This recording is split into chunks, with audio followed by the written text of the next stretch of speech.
Eastern Business Report on the Afia Business Morning. I'm Anambra. Yesterday, President Bola Ahmed Tinubu touched down at the Chinua Achebe Airport for a state visit. And while there, he made some promises that could affect the fortunes of the region positively if carried out well. Joining me now is Afia Chief Correspondent Nathalie Ukwu to discuss the President's visit. Good morning, Nathalie. Good morning. So, before the visit, we were talking about every and anything. Yes. But now we are very sure of what they asked, and some things came up, and what I couldn't get my head around was the amount of things that Anambra was left out of the National Rail Master Plan. Mm-hmm. Despite having one of the largest gas reserves, the National Gas Master Plan. So the president has talked of rail, talked of gas, said they would help them fight insecurity, said they would help them do the road to Kogi to Abuja. And I'm wondering, shouldn't we be talking about the East-West Road? Why are we talking about Anambra to Abuja? Why is that the priority? Well, that would be in the place of the governor and the president to respond to, because at the end of the day, it comes down to research. It comes down to actually knowing what the real problems are. You have done your research. You know the East-West Road is a problem. Yeah. You know that it's central to any development plan in Anambra. But then the question is, does the governor know? Does the president even know about it? Because if that wasn't brought up during that visit, then clearly it's not seen as a major problem. So I think that is why the media is important. Because the agenda is already being set. We've mentioned the East-West Road so many times between yesterday and today. And that is when this is where we are able to continue to talk about it, to continue to spread the word about it till it gets to the point where it's impossible to miss. Yeah. So it's that's where we come in as the media. So, the another thing that was mentioned, and speaking of talking about all these things, I'm not going to lie that we did miss a few things, because one of the things we talked about, that a lot of people talked about, whether or not we would ask about Mazi Nnamdi Kanu never came up, at least not publicly. People thought that right there at the Alex Ekweme Square, he will pick the mic and say, Mr. President, we appeal to you, please release Mazi Nnamdi Kanu. Professor Soludo did not even, he didn't even flinch in that direction. His usual boisterous nature when it came to that issue, totally absent. It didn't even exist on the day. I'm not saying it's a good thing or a bad thing. It just felt a bit strange that with such an opportunity, someone who was so vocal about it didn't take the opportunity. During an interview we had this morning with the APGA chairman at Anambra State, I asked the same question. I asked him why the issue of the continued incarceration or conservation of Mazi Nnamdi Kanu did not come up. And he said that because it wasn't said at the Alex Ekweme Square does not mean that the governor of Anambra State, Professor Chinua Achebe Airport, has not brought it up privately. In fact, he said that he's telling me that was him leaking the news to me. He also said that everybody at the moment should be more concerned about the trial of Mazi Nnamdi Kanu, the ongoing trial of Mazi Nnamdi Kanu, because the things that the witnesses, the Nigerian government witnesses are bringing are worrisome, are bothersome, and bothersome as well to the state. So he basically revealed or claimed that privately the governor may be bringing that up with the president, even though it wasn't said at Alex Ekweme Square. And they would now be the ones to tell us why they did not seize the opportunity to do that, which I think would have turned it from a claim to a matter of fact that this was brought up, because now it's just a speculation. We don't know whether to believe it or whether to think it's just another political statement. I want to, believe and be happy, and I hope this is true. But part of me is also saying that, and I also have a bit of moon dust to sell to you for a few dollars. I don't know if I really want to believe that it was said privately, because the mood, the jovial nature of everything, and the people that were with the president are not exactly the Igbo leaders that people think are interested in the Mazi Nnamdi Kanu situation. We're talking of Hope Uzodinma, Benjamin Kalu, all these guys none of them, have taught, even Benjamin Kalu is from Afia, that you'd expect to, be at the forefront. So I don't know if such a thing, I don't know if I want to believe that. I want to hope it was said, but, the cynic in me thinks that we are being sold snake oil. But what do I know? Let me move on to what did come up I mentioned, he mentioned the importance of Anambra to Kogi, facilitate easier access to the South and Abuja. And again, my question came in. What does the road linking to Kogi have to do with the East-West Road? I understand that going to Abuja is good, but if I look at the economic line, the East-West Road, was not a mistake. The old Eastern region people who planned things planned well. You have a route that starts from the River Niger and ends at the Atlantic Ocean, and along the way dips through major commercial and industrial areas to get there. I mean, if you look at it in a straight line, whether you want to break off and follow Owerri Road through Ihialas, Olu into Owerri, you're following what is basically an agricultural belt coming out at Owerri, coming out to Owerinta or anywhere you choose to either go to Aba or go to Port Harcourt. Or you can go through that road that leads through to Port Harcourt. Or you can come through Enugu and use the industrial belt. You get into Enugu, you get to Emene there where we don't have Naira Triangle, and from there you have industries from the Emene industrial layout all the way down, the former glass companies, everything, all the way till you get to Port Harcourt with industrial spots along the way. Why is this heavily well-planned, strategically organized industrial layout being ignored for a road to Abuja? Have we now decided that politics is more profitable than productivity? Well, I would take it back to the fact that usually before any decision is reached, before any decision is made, you have the stakeholders. I'm sorry to use that word today. Don't worry. You have the stakeholders coming together to discuss, to rub minds, share ideas, give advice. So it's not just about what the governor said or what the president said.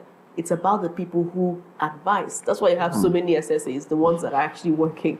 So at the end of the day, it's like I said, it's about communication, the two-step flow, the opinion that overweighs the other. If you are on the team, I'm sure you would have brought that issue up and also told them the reason why that should have, the other side should have given priority, but clearly that did not come up. And there's always the issue of interest.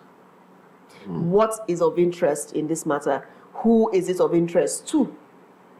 So that's what's coming. I think it's just a case of the advice, the quality of advice, and the interest. Because if that road is given priority and not the other, then definitely there's an interest there, or there are multiple interests that are trying to eat their cake and have it. Multiple interests, and I think I think very well said. I think multiple interests, very well said. And I mean, the polite way we say multiple interests is stakeholders, but let's, Right, so exactly. Then he talked about improving security. He commended the governor's efforts in improving security, and he said the federal government was willing to collaborate with Anambra to ensure peace, stability, and shared prosperity. And this is the point where I expected, to hear one of the ways to bring peace quickly to the East is to let Mazi Nnamdi Kanu come home. But we didn't hear that. Nnamdi, you have information at your fingertips. You give the best advice in many instances. I'll say many, let me not give you all the flowers. I'll keep some for myself, right? You know the logical way conversation should go. Yeah. And I believe you also know, like you said yourself yesterday, sometimes at events like this, there is a line, there is a bar. Do not bring this up. This is not part of the agenda. These are the angles. You might be given a sheet saying, discuss that, and that. And the part that is not there, if you bring it up, then, sometimes the fear of the unknown, especially if you are part of the system, right? So you know all these things. You know that if they could go this far to venture into the issue of security and the issue of Mazi Nnamdi Kanu did not come up, then definitely there was possibly an agenda, a program that had to be followed. And then they would always say, the president was there for a short period of time. There was no time to start bringing up issues like this. And when your lips come together and you pronounce the word M for Mazi, you're going to be having a full 1 hour discussion about it, like we're going to be doing later today on The Breakdown. Wow.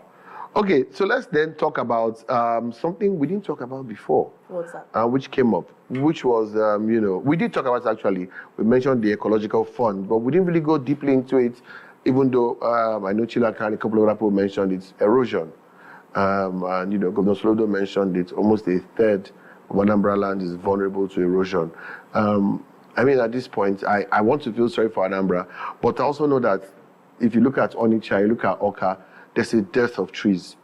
I was starting the production manager in Oka one day, and I said, Ifeanyi, what do you notice about Oka? He said, what? I said, no, something. He said, what? I said, I've had the drone up in there, I've not looked up. He said, uh-huh. I said, I'm not afraid of bird strikes. Do you know why?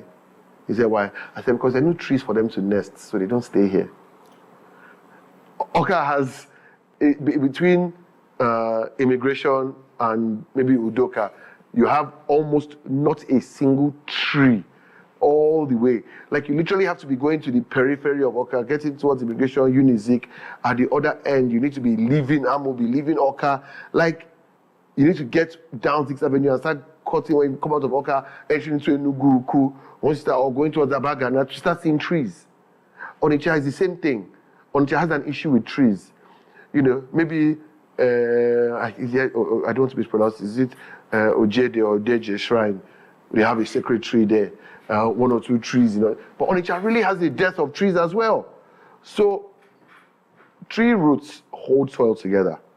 And Anambra always say, they don't have land because they need land to build. Onitsha has no land for sale again.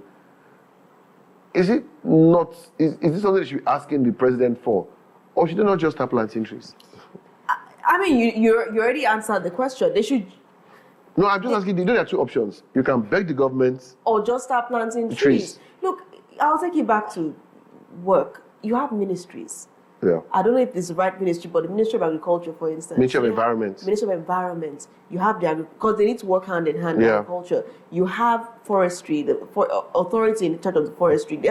You see, you have to ask yourself, what are they doing? And you're very right when you say that the roots hold the soil together. So you can see that sometimes it's the simple thing, it's a simple solution, it's a simple thing. It's not every time you have to say, come and invest so and so to solve the erosion problem. It's just as simple as planting a tree. And I would add planting a tree a day or planting 100 trees a day. But they're not doing that because they are thinking far and wide as opposed to realizing that this simple solution of planting more trees could help hold the soil together. So I don't think they should be asking for that. That is what you should be charging the Ministry of Environment to do.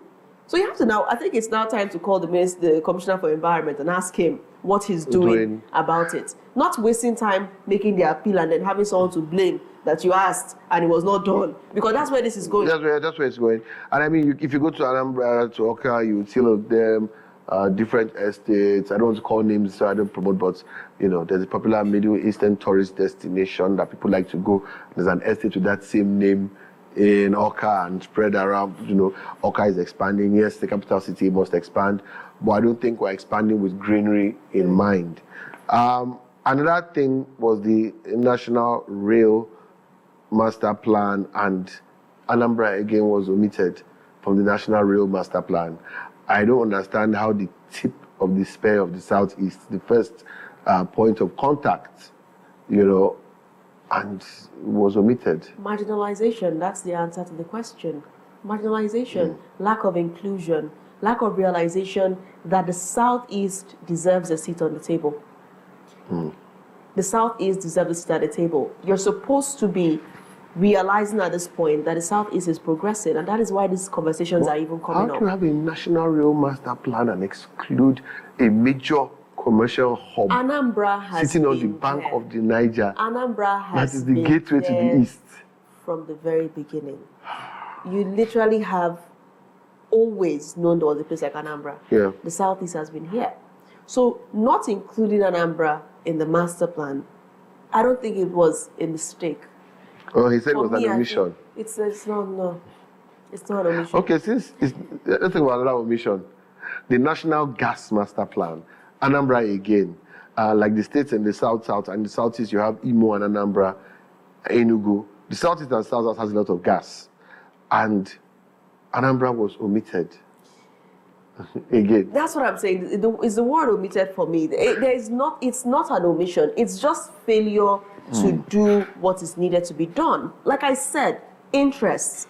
If you start to give the Southeast the weight it deserves, you start to include the Southeast in all of these plans, let's call them the master plans, then what you're doing is you are empowering a region that you probably do not want to get overshadowed by.